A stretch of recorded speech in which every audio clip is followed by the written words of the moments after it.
Hey, thanks for joining me today. Take 5 with Pastor Laf. Let's get right into the Word. Turn to Psalm chapter 10. Psalm chapter 10. Very interesting psalm. Let's read it together. Why do you stand afar off, O Lord? Why do you hide in times of trouble? The wicked in his pride persecutes the poor. Let them be caught in the plots which they have devised, for the wicked boast of his heart's desire.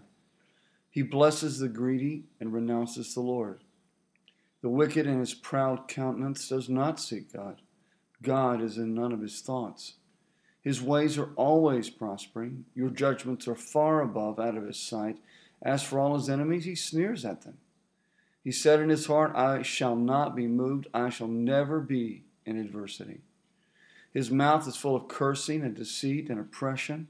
Under his tongue is trouble and iniquity. He sits in the lurking places of the villages. In the secret places he murders the innocent. His eyes are secretly fixed on the helpless.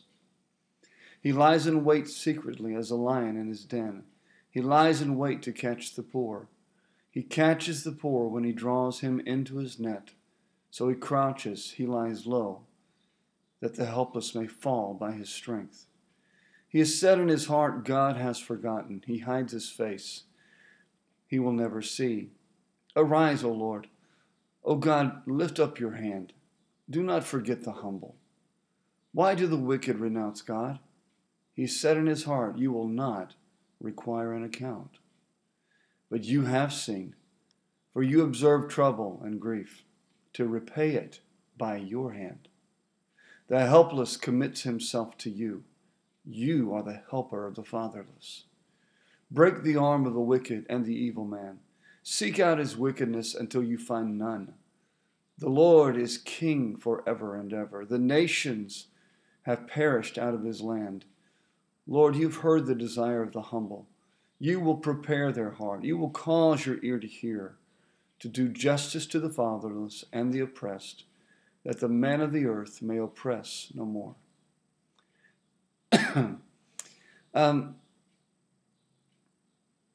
In this, you hear what we tend to often say. We question, Lord, where are you?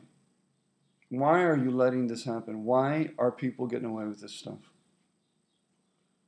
Talks about the wicked for verse after verse about how he does things. He's enabled to do things. It seems like the Lord isn't really helping. The Lord isn't really stepping in for quick judgment. And I think that sometimes we look at things in people's lives, and when we see people mistreat us or mistreat other people, sometimes we call for quick judgment.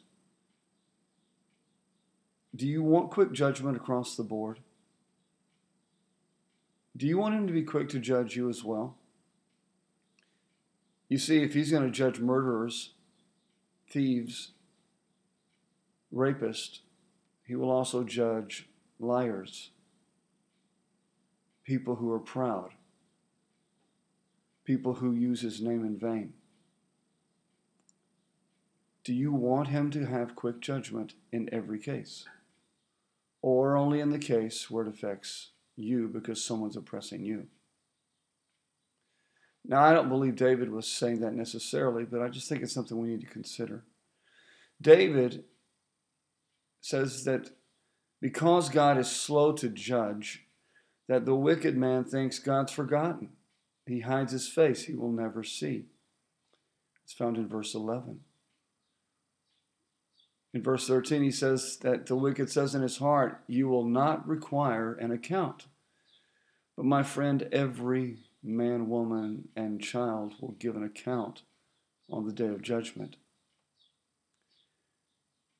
God will require an answer. He has seen it, and he will deal with it. We have to realize that that applies to everyone across the board. So sometimes I think we think that God's, and even for us, we think that because we're still blessed, something good is happening in our lives, that means that things that we're doing that are wrong and we know are wrong, we think that God approves. He hasn't judged me yet. He hasn't come down on me yet. He hasn't torn something from me or listen to me. We serve a God of mercy. Our Creator is merciful to everyone. Don't take advantage of that. Don't take advantage of that. Turn quickly. When you know something's wrong, change immediately.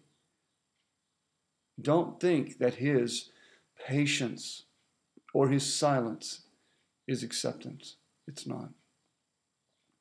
He said, the nations will perish out of His land.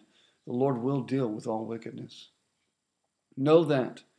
And know that you yourself need to be a person who serves God continually with your full heart. Thank you for joining me today. Take 5 with Pastor Laf. Bless you. See you again tomorrow. Bye-bye.